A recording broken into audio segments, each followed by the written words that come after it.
बिस्मिल्लाहिर्रहमानिर्रहीम। अपना प्यारा गांव भिक्की शरीफ की पुरानी गलियों के सिलसिला में मैं इस वक्त मौजूद हूं डॉक्टर फैज़ साहब के वालिद के मोहतरम की दुकान पर। ये ओल्ड दुकान है, उसी तरह मौजूद है। ये दुकान बाकी सब तब्दील हो गया। ये देखें, डॉक्टर साहब का वही तारीखी घर मौजूद है, वो बुज़ुर्गों का घर।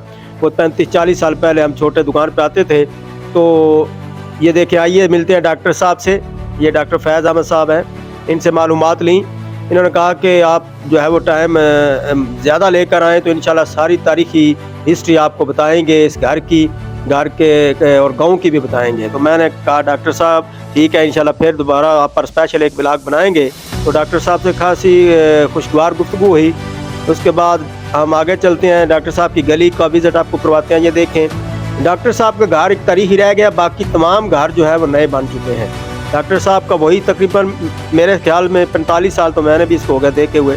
तो इसको हमारे गाँव वालों को चाहिए कि इसको एक तारीख़ी विरसा करार दिया जाए और इसको गिराया ना जाए। यहाँ पर ये गली आकर ख़त्म हो जाती है। ये गामे के घर हैं, ये सामने चौधरी रिजवान नंबरदार उनके घर, ये देखे इस बल्ला में काफ़ी अच्छे घर बन गए हैं। और ये पीछे फलक शेर की कोठी भी नज़र आ रही है यहाँ पर आपको, वो देखे फलक शेर की कोठी है। तो सामने औरंगजेब साहब का घर है। इसके साथ ही मैं अपना व्लॉग ये ख़त्म करता हूँ। उम्मीद है आपको पसंद आएगा। भिक्की के लोग शेयर ज़रूर करें। अल्लाह हाफिज़।